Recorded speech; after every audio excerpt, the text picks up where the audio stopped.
Welcome back, everyone, to another episode of This is Learning. This is Tech Talks. So we have Addy here today to talk about NestJs and Prisma. Addy, I don't actually know very much about you, so why don't you just give yourself a little introduction, explain to the viewers who you are, all that kind of good stuff, Sure. and then we can kind of just chat about NestJs and Prisma. Sounds good. Yeah. So thank you for giving me this opportunity. It's good to be part of this great show. I've been following Santosh, Lars, and you for a couple of years now. Like it's been going really good. Really appreciate what you guys are doing for the community as well.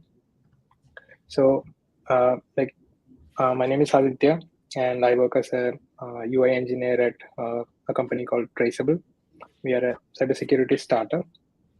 And I have been working with Angular for around 4 years right now. So I started my journey into web with Angular. I think it was 7 at that time. And yeah, I do a lot of side projects when I get time. So mainly using Angular and NestJs.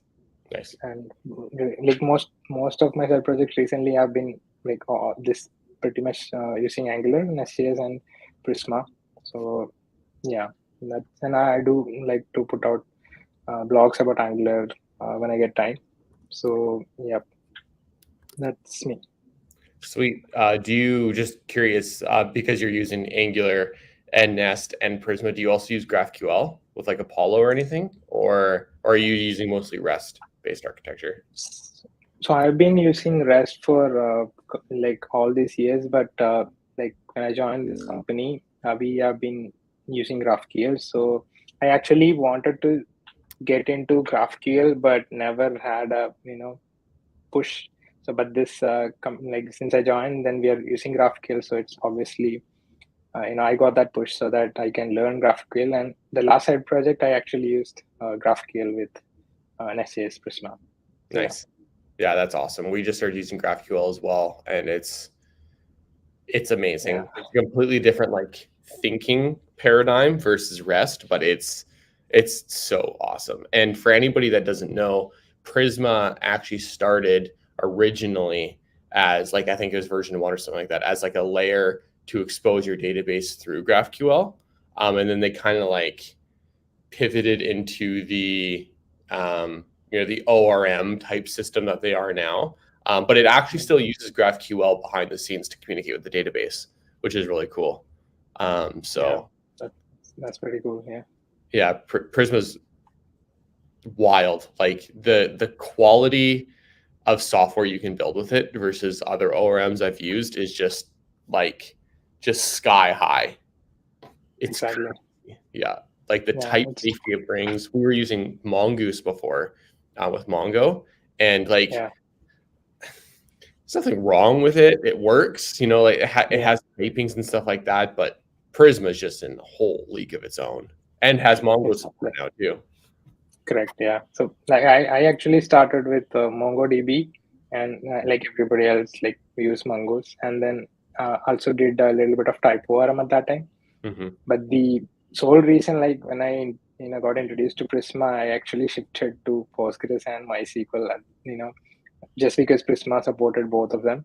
Like anyway, I'm not going to build any huge applications. Most of them are side projects, so it doesn't matter if you actually use MongoDB or Postgres. So Prisma actually pushed me to learn Postgres and MySQL. But yeah, now they have released the support for MongoDB. That is even cool. Yeah, it's just like the best tool. Yeah, Mongo. Exactly. We still use Mongo for some things, and it's great for early startups for quick iteration. You don't know what your schema is. You're kind of like building your schema as you're building your product while you're selling to customers, trying to figure out what your actual product is, right? So like it allows you to like move really quickly. But once you have those kinds of things figured out, or if you have time to plan it ahead of time, right? Like if you plan it ahead of time and you can justify that, by all means.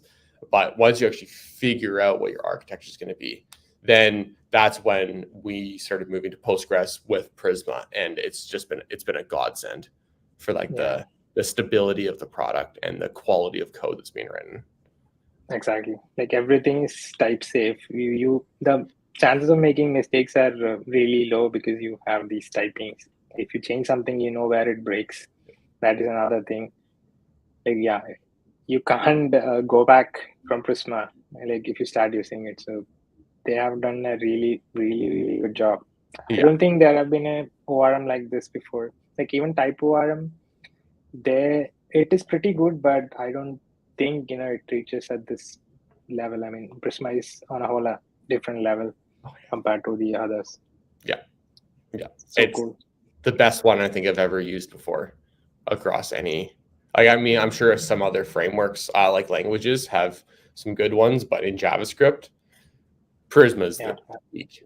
So anyway, Yes. using Prisma with Nest, tell me what your experience with it. Oh, and if anybody doesn't know, NestJS is a TypeScript framework built on top of Express for building, APIs, web applications, stuff like that. And it has a bunch of first-party plugins for all of the different. Like if you go to the NestJS docs, there's like an entire section dedicated to, queues, task scheduling, encryption, validation, authentication, anything you can possibly imagine.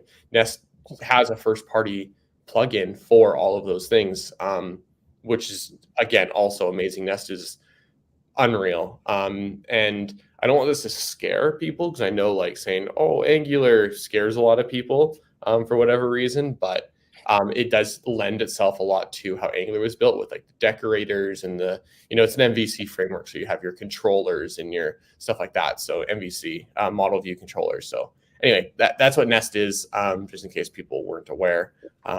So what's your experience with Nest and Prisma? So like I actually started with Express, and like Express, you can write a whole server in just a single file.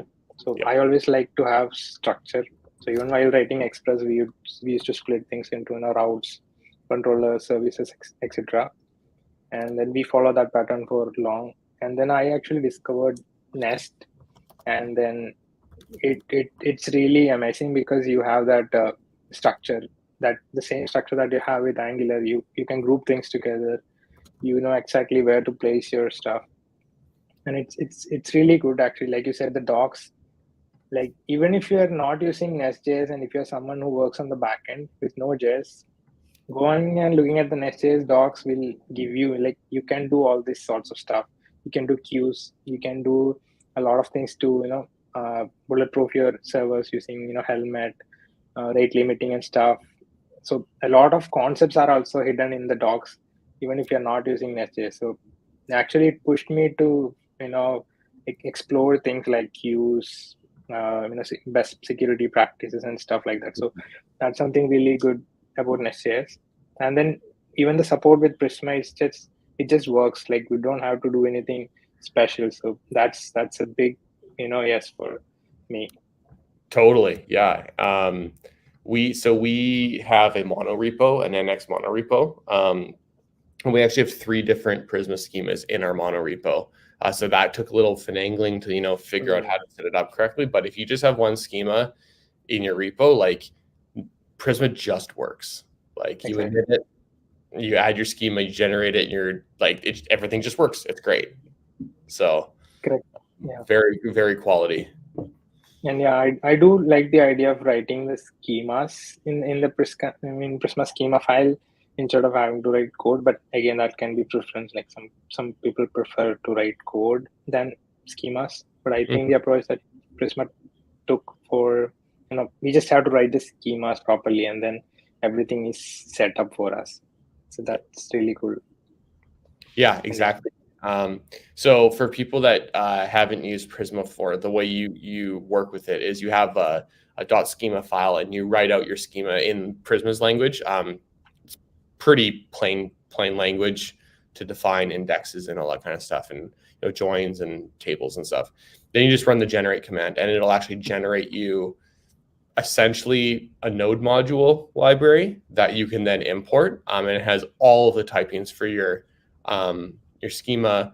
It'll autocomplete everything for you, so it'll know what tables can join on what tables. So it'll fit. You can know like find many of this, include shows all your joining tables. You can join on that, and then you can join on those, and it just fills everything in for you because it generates all the types ahead of time, rather than how other ORMs work, like say Mongoose or Type ORM and stuff like that. They're typed dynamically, or like as like how do I phrase this? They don't generate the typing files, right? They rely on the types that you define, and then generics and all that kind of stuff. So it's way harder to get right the way that they're doing it. And like by no fault of their own, like that's how things are done for the longest time, right? And it's gotten us to where we're at now.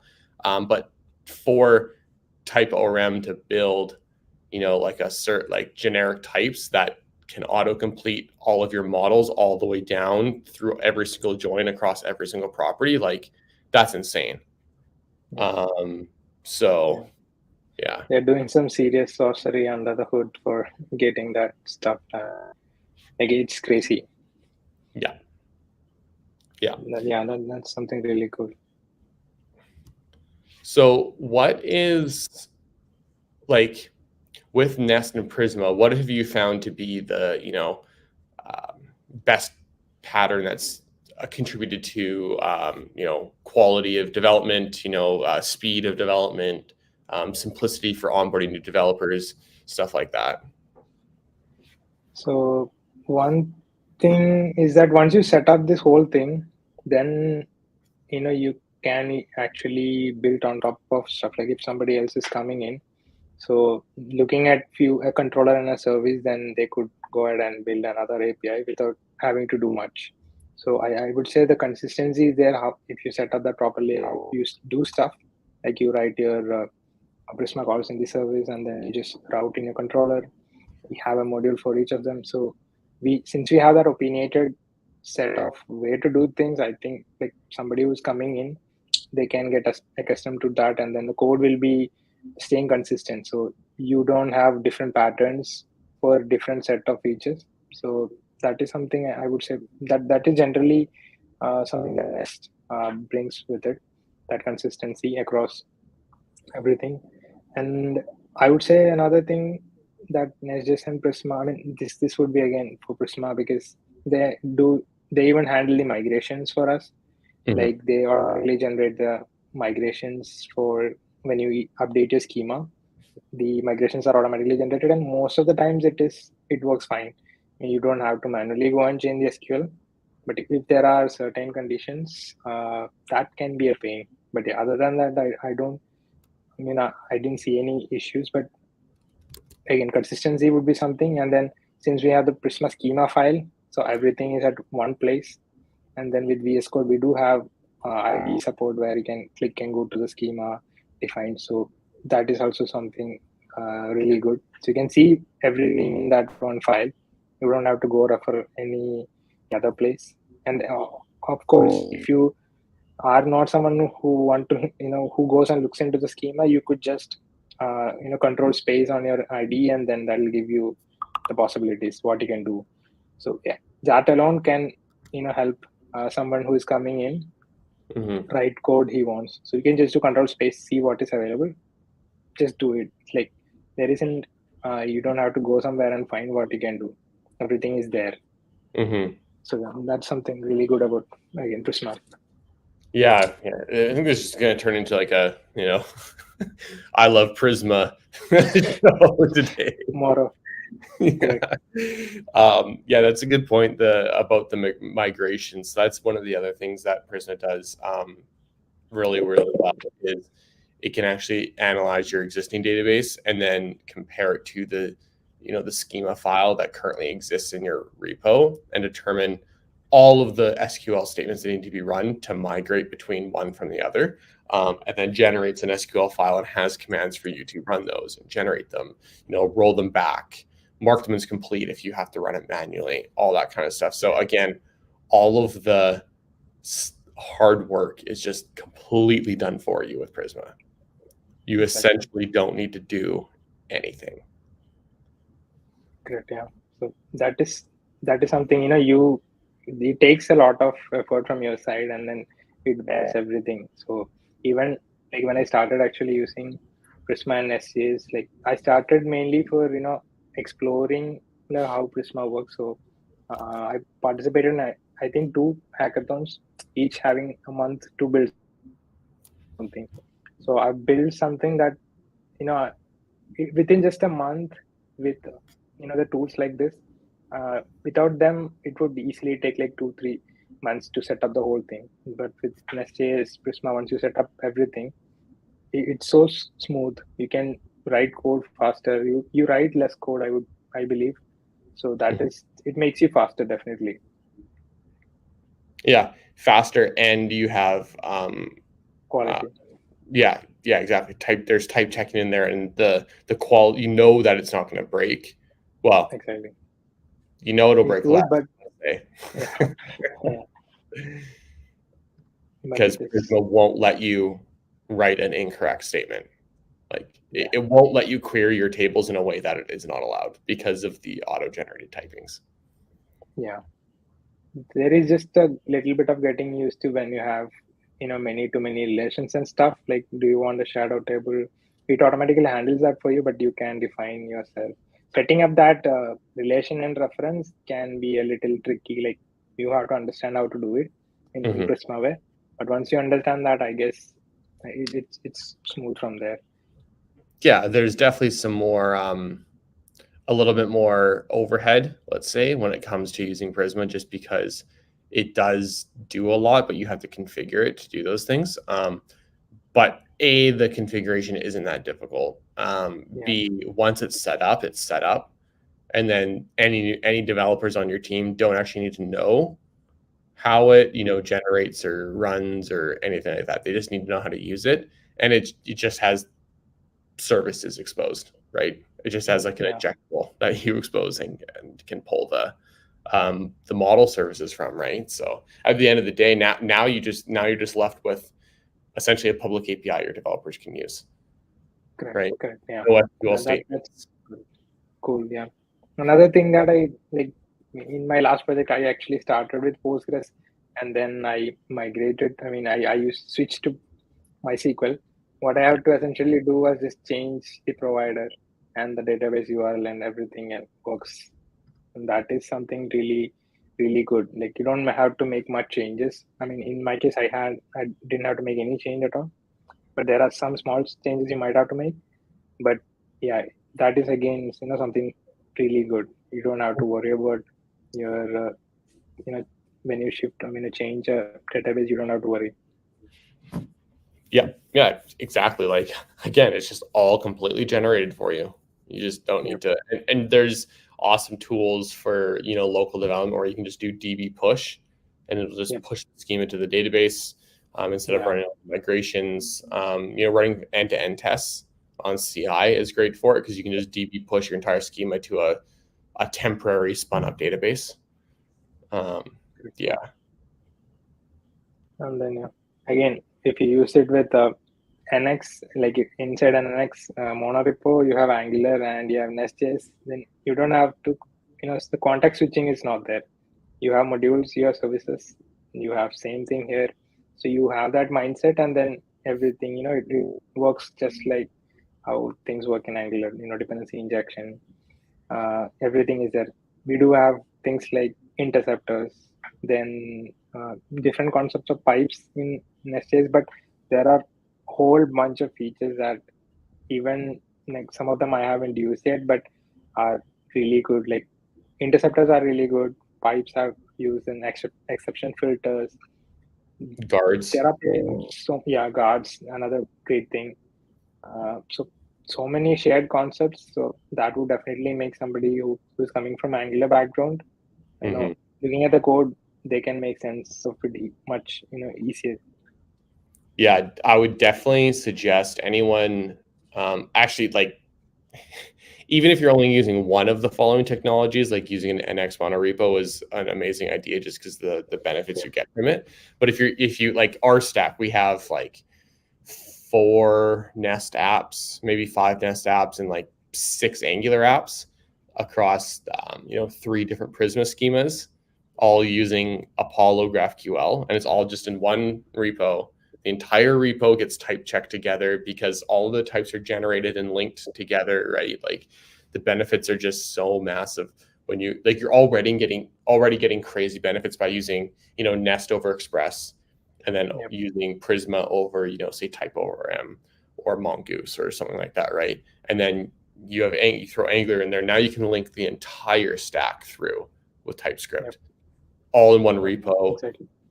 The schemas all depend on the right things, right? It's like we've also even built internal NX executors for our Prisma schema generation, all of our Apollo GraphQL generation, and it's all linked with correct implicit dependencies. So if our Prisma file changes, that invalidates our wrapper services, which would invalidate the app, which invalidates the generated schema from the code first generation. And then having that invalidate also means it invalidates the Apollo generated GraphQL for the Angular libs, which now invalidate the Angular libs and the Angular app. So if we change one thing in our database, the correct things get invalidated all the way down the chain and can get rebuilt and retyped checked together. Yeah, that's definitely, so nice to have. But I think the setup would be, the only part is just setting up things would be taking a little bit time, but after that it should be smooth. By the way, you said that you have 3 schemas for Prisma. So how did you get that to work? Like, since Prisma don't directly, I think, support, I guess. Yeah. So we manage our schemas in there's a root folder called Prisma, and then each schema is nested under its name in there. So it'd be like Prisma schema 1, and then the schema 1 file. So there's the .schema file, there's the migrations folder, the other whatever other configurations go in there, right? So then they're all listed there, and then they generate into node modules / at Prisma / client / schema 1 kind of thing, right? Because now we can import them with at Prisma / client / schema 1. It's all indexed and type checked and all that kind of stuff. So we just have that. We just over in the Prisma schema file, you can choose where the outputs are for that schema. You can choose the generated directory. So we just have them changed to all be beside each other inside of the at Prisma folder in the node modules. And then we just copy those over into our Docker files when we deploy the Nest apps. Cool. Yeah. We have 2. That should be good. Yeah, we have 2 Prisma schemas that communicate with Postgres databases, and then we have 1 for our Mongo database. So you started using it for production, or Mongoose, because the support just came in a few months back, I guess, right? But it should be production ready, right? Oh yeah, we've been using production for months now. Yeah, I really wanted to try that out, but never got the time to. It's awesome. You don't get migrations with Prisma and Mongo, obviously, because Mongo doesn't have schema, right? But it's not that big of a deal, right? The biggest thing is because Mongo is schemaless, you get less assurances that your .schema file matches what's in Mongo. So say we have some legacy data, right? Where one property might not exist on old records, but it does on new records. If you don't tell Prisma that property is nullable in your schema, it'll error at runtime, right? It'll be like, nope, expected this to exist, and it doesn't exist, so I have to crash now, kind of thing, right? So you have to be really careful around that. Whereas with Postgres, that wouldn't be a problem, because if you tried to make it a non-null column and there's null data, Postgres will fail the migration, right? So you got to be a little bit more careful with Mongo, but otherwise it's been really awesome to use. Yeah. I think that comes with NoSQL databases in general. I guess that structure. Oh, 100%. Yeah. And like I was mentioning before, that's a benefit when you have to move fast at the start of a startup. You're just trying to validate the business. Obviously quality matters, but it only matters if there's a company around for it to matter for. If there's no company because you weren't successful because you spent too much time developing, then it doesn't really matter, right? So Completely different mindset for, like as your company gets more mature, you want to care about quality more. I would suggest now, though, if you are going to use Mongo, to just use Prisma, right? Yeah. Instead of using Mongoose, or I think there's some other Mongo ORMs. I think Type ORM might have support for Mongo. Yeah, it does. Yeah, but I was just use Prisma. You'll thank yourself. I mean, I haven't used Mongo just because I wanted to use Prisma. So it's either Prisma or Mongo. So definitely the winner is going to be Prisma.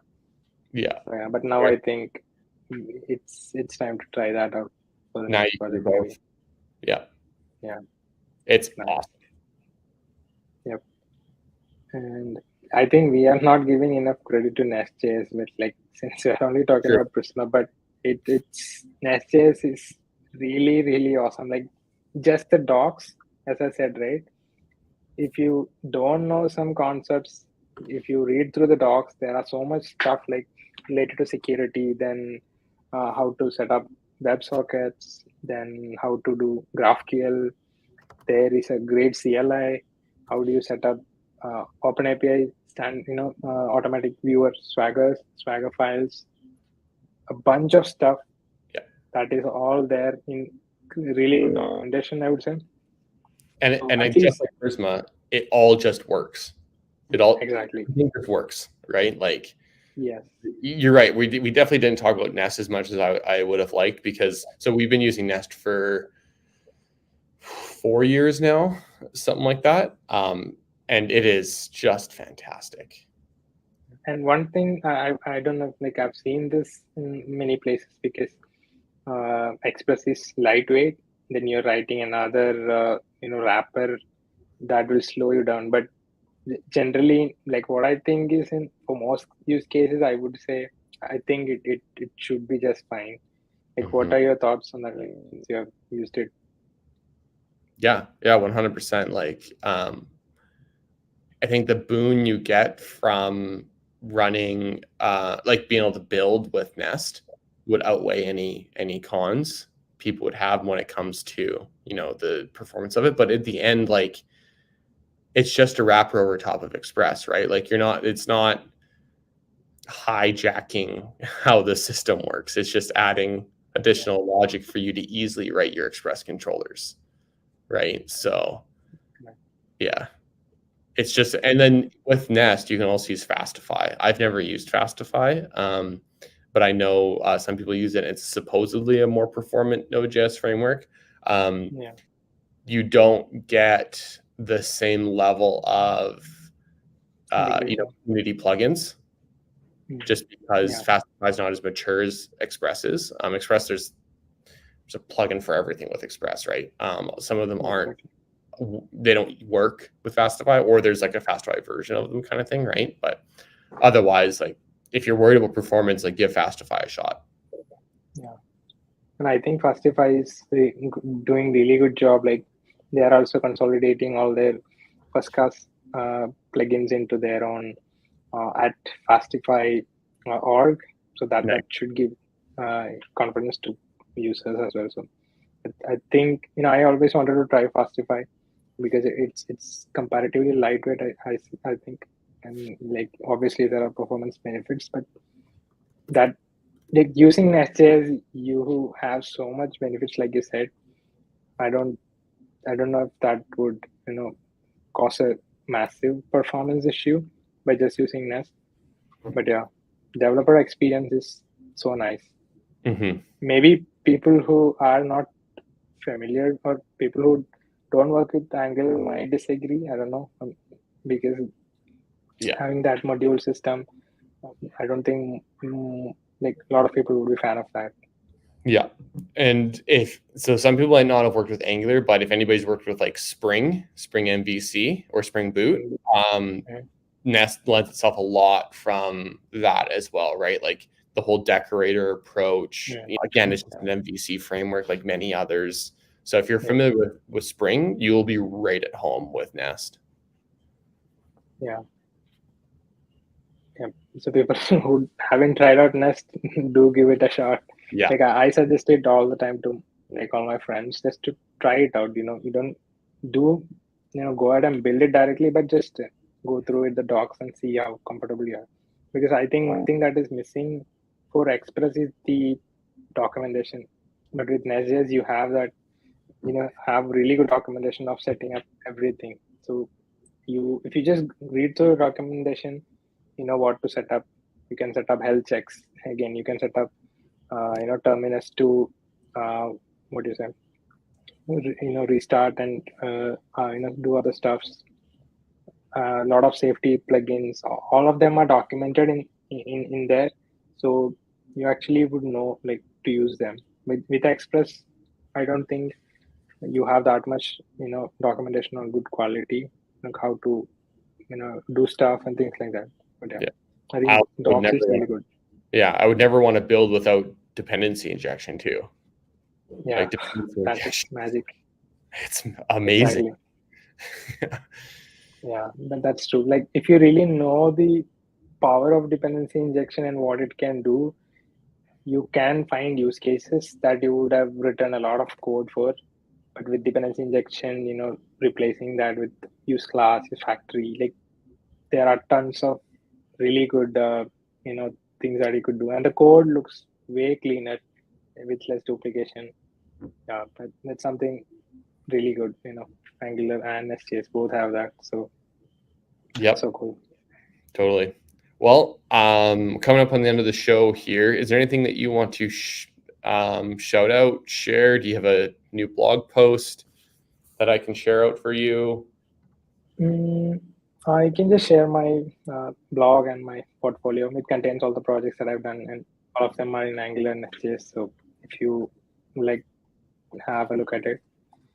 So this your Twitter profile, flare.addy.so. Is that the one? That is a project. So gotcha. Oh, I see. Yeah. Addy.so. Cool. Yeah. And this would be my blog. Sweet. Okay, well, if anybody wants to check out what Addy is up to, by all means, it's there. Thanks a lot for coming on the show. It was good chatting with you and talking about how awesome Prisma and Nest are, because I could talk about that all day. It's just such an amazing tool. It's changed our lives here at Trellis. My developers are so happy. I mean, and I'm happy because they're building the quality is just amazing with it, right? So it's so easy to get good quality with Nest and Prisma. Yeah, you can't go wrong with both of these. No, totally. Cool. Yeah. Okay, well, thanks a lot. We will see everybody next week to chat about code review best practices. Keep a lookout on Twitter. Feel free to join or follow the Twitter accounts. We have some newsletters set up under This Is Learning. Yeah. See y'all next week.